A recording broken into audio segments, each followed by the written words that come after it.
Hi, I'm Tyson, I'm Colin. I'm Ryan. And I'm Adam. and we're the Gamesmiths, and we're here to learn to play the lake.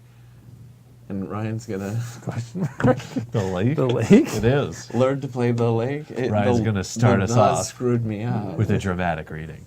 Mist rolls over the glass surface. A tug on your line creates a bubble. The transparent bobber pops, and suddenly the line zips in a long grating. Zzz. The duel is on. This is angler versus fish. Welcome to the lake. That was Very good. better than Very mine. The good. lake. The lake. Yeah. Well, mine had a period. Well, Score the most points by collecting, either eating or schooling, fish through multiple rounds. Been schooled fish. So, the deck is 54 cards. That was smooth. The deck is 54 cards. Pick What's up. wrong with you guys? 54 fish cards, 5 of each large fish, 5 of each panfish, and 4 trout. So we're each going to start off with 4 cards in our hands.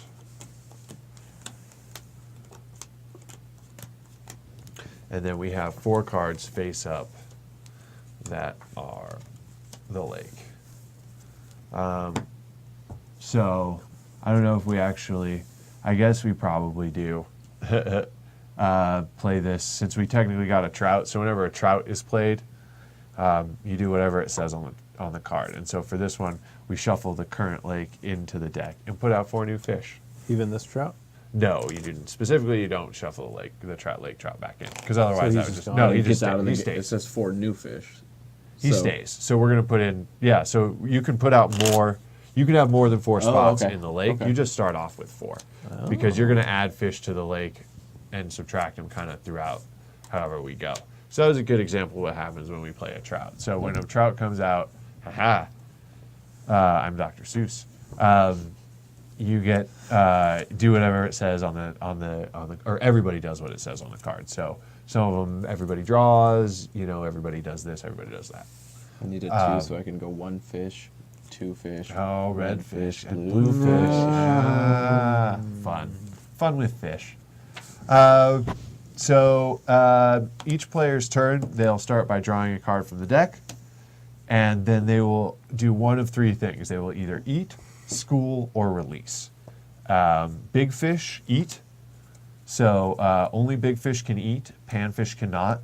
Larger number eats the smaller number or smaller total, because you'll as you see in a second, you can actually, like, smaller fish can actually school up, so that 3 and a 2 become a 5 now.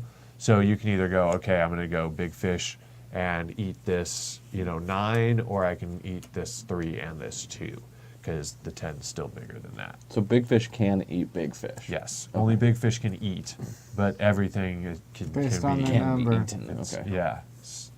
So,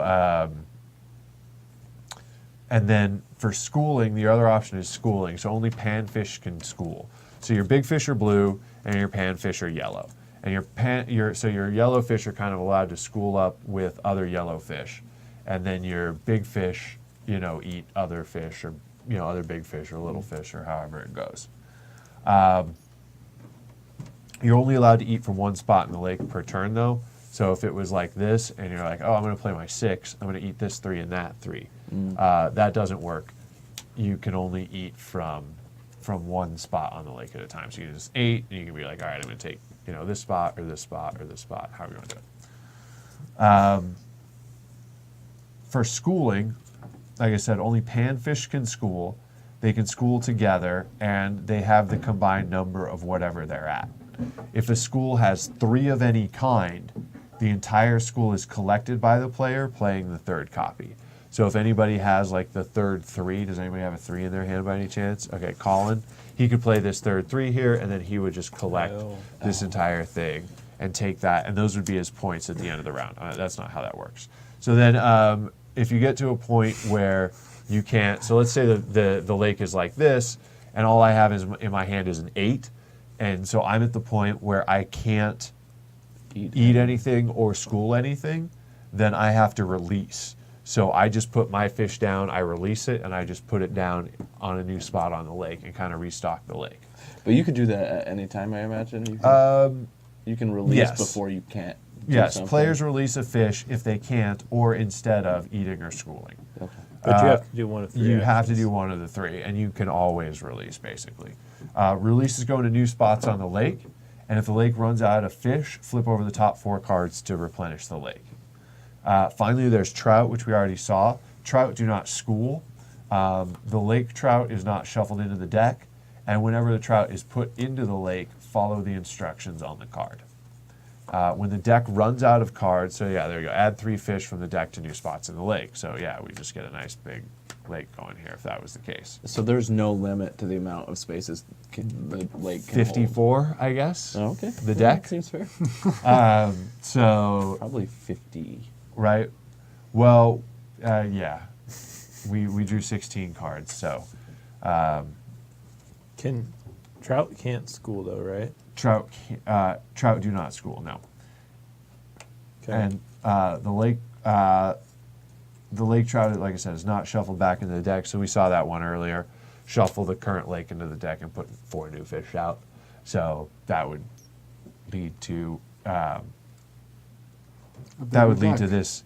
Well, but this would lead if we shuffled this back in, that would lead to the deck never emptying. Oh, yeah. So when the deck runs out of cards, people stop drawing, but play continues until you're out of cards in your hand. After the final card is played, if there are no cards in the lake, the last player to eat or collect a school takes all remaining fish.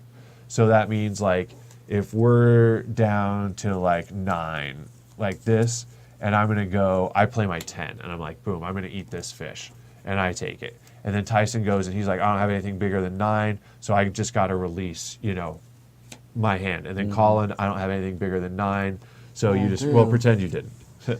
Okay, so that's fine, yeah. So you take this one, and then Adam would go, I don't have anything, whatever, he can't do anything. He schooled it. He did. But if it just gets to the point, but he's out of cards. If he's out of cards at that point, so if at this point everybody's out of cards, he schooled it, but he didn't get to collect it because that's only 2. So now since Colin was the last person to do anything, which is eat, he would take everything that's left on the board, and it would go into his hand.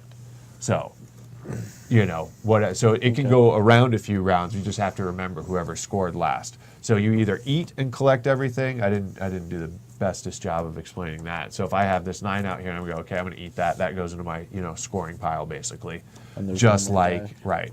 And so after all of that's out, we all have our scoring piles.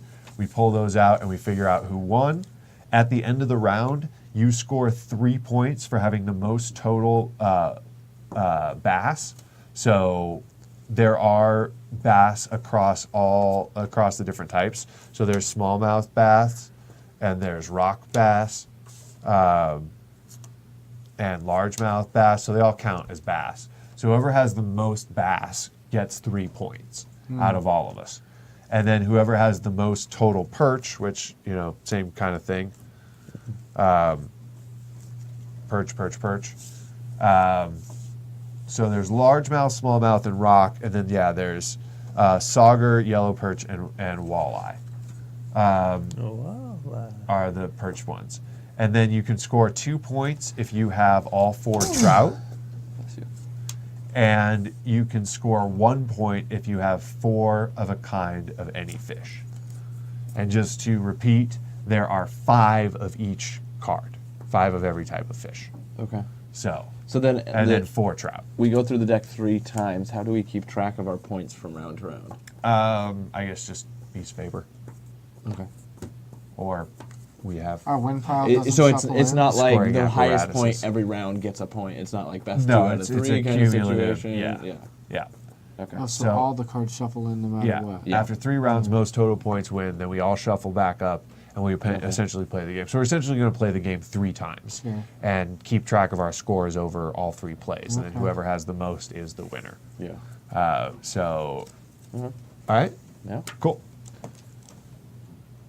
All right, that's that. Thank you very much, and we'll see you in the game.